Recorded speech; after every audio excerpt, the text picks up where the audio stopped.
ప్రేమ అయితే చేప పరుచుకొని కిందన కూర్చుని ఉంటుంది. "ఏంటమ్మా నువ్వు ఈ అవతారం" అనేదో అంటూ ఉంటాడు ధీరజ్.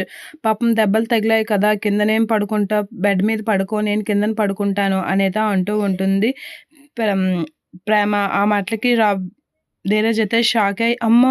మహారాణి మైసూర్ మహారాణివి కదా! నువ్వు కింద పడుకుంటే బాగోదు. మళ్ళీ ఇదొక ఓవర్ యాక్షనా" అని చెప్పేసి, "లెగో నా చేప నేను తిండి తీసుకుంటున్నా" అని చెప్పేసి అక్కడి నుంచి అయితే బయటికి వెళ్ళిపోతూ ఉంటాడు ధీరజ్. అది చూసి ప్రేమ అయితే అలా చూస్తూ షాక్ అవుతూ ఉంటుంది. ఎంత ఆపినా సరే ధీరజ్ వినకుండా బయటికైతే వెళ్ళిపోతూ ఉంటాడు.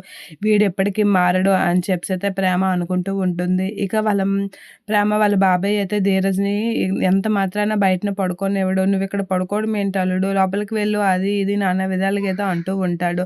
అలా అనేసరికి ధీరజ్‌ని అక్కడ పడుకోనివ్వకుండా లోపలికైతే పంపించేస్తూ ఉంటాడు. ఇక ఏం చేయలేక ధీరజ్ అయితే నెమ్మదిగా లోపలికి వస్తూ ఉంటాడు. అది చూసి ప్రేమ అయితే అలా కూర్చొని చూస్తూ ఉంటుంది. అమ్మో! రాక్షసి పడుకోకుండా ఇంకా ఎదురు చూస్తుంది అనేదో అనుకుంటూ ఉంటాడు. ఇక అది అలా ఎదురు చూస్తూ ఉంటుంది ప్రేమ. అమ్మో! దీనికి దగ్గర ఇప్పుడు ఎలా దాని దగ్గర మస్కా కొట్టాలి అనేదో అనుకుంటూ ఉంటాడు.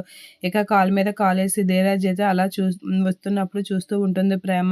ఇక అక్కడే చేప దిండు పరుచుకొని అయితే పడుకోవడానికైతే రెడీ అవుతూ ఉంటాడు. ఇక ప్రేమ అయితే దొరికిందే ఛాన్స్ అని ధీరజ్‌ని అయితే ఒక మాదిరిగా వేసుకుంటూ ఉంటుంది. ఇక ధీరజ్ ఏం చేయలేక ప్రేమ కాసైతే అలా చూస్తూ ఉంటాడు. ఇక ప్రేమ అయితే ధీరజ్‌ని కొంచెం బాగానే ఏసుకుంటూ ఉంటుంది. ఏం చేయలేక ధీరజ్ అయితే అలా చూస్తూ ఉండిపోతూ ఉంటాడు. ఇక ప్రేమ అయితే దొరికిందే ఛాన్స్ అని బాగా ఆట పట్టిస్తూ ఉంటుంది ధీరజ్‌ని.